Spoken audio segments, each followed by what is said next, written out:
नमस्कार, आपके साथ मैं हूं विद्यानाथ झा। 9:30 बजने को हैं और इस वक्त हम आपको एक बार फिर से सीधे कानपुर लेकर चल रहे हैं।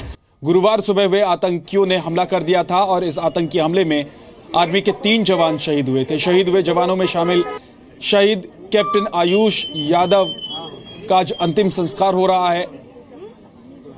सेना के जवानों की मुस्तैदी की वजह से आतंकी अपने मंसूबे में नाकाम हो गए थे। सुबह सुबह आतंकियों ने हमला बोला था सेना के कैंप पर और 3 जवान इस आतंकी हमले में शहीद हो गए थे, जिनमें से एक कैप्टन आयुष यादव भी हैं। आज कानपुर में उनका अंतिम संस्कार होना है और उससे पहले उनकी अंतिम यात्रा निकली, जिसमें कानपुर और आसपास के तमाम लोग जमा हुए और इस अंतिम यात्रा में शामिल हुए। आर्यन अग्रवाल हमारे साथ जुड़ गए हैं, मेरे सहयोगी। आर्यन, कहां तक ये यात्रा पहुंच चुकी है और कितनी देर में अब अंतिम विदाई के बाद अंतिम संस्कार होना है? देखिए, यात्रा सतना घाट पहुंच गई है और कुछ समय बाद उनको चिता में रख दिया जाएगा। उनके पार्थिव शरीर को वो पंचतत्व में विलीन हो जाएंगे। लेकिन मैं आपको बताना चाहूंगा, बहुत भावपूर्ण बहुत दृश्य है कानपुर का। यहाँ पर लोगों के हाथ में तिरंगा है, दिलों में गुस्सा है और आंखों में शहीद के प्रति पूर्ण सम्मान का भाव है। इस निश्चित प्रतिक्रिया के साथ यहाँ पर हजारों की संख्या में लोग जुटे हुए हैं। यहाँ पर सबसे बड़ी बात ये, जिस स्कूल में पढ़ते थे सेंट जोसेफ, वहाँ के सैकड़ों छात्र छात्राएं पर आई हुए हैं और डिफेंस कॉलोनी से लेकर गंगा घाट तक उन्होंने पूरी मानव श्रृंखला बनाई हुई है।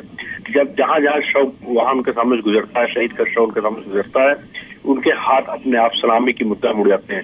ये जज्बा यहाँ का दिखाई पड़ रहा है। सबसे बड़ी बात है कि युवाओं में, किशोरों में बहुत ज्यादा जज्बा दिखाई पड़ रहा है।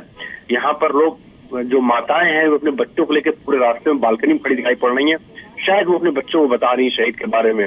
वो बताना चाहती है, जैसे पहले कहा जाता रहा कि भारत में कहा गया था कि एक भगत सिंह मरेगा 1000 भगत सिंह पैदा होंगे। तो एक आयुष यादव शहीद हुआ है तो सैकड़ों आयुष यादव तैयार करने के लिए माताएं अपने बच्चों को लेके खड़ी हुई है रास्तों में, घरों की छतों पर पूरा फूल बरसाए जा रहे हैं। एक बहुत ऐसा भावपूर्ण दृश्य है जिसकी शब्दों में बयान नहीं किया सकता है, क्योंकि लोगों में एक विचित्र सा भाव दिख रहा है।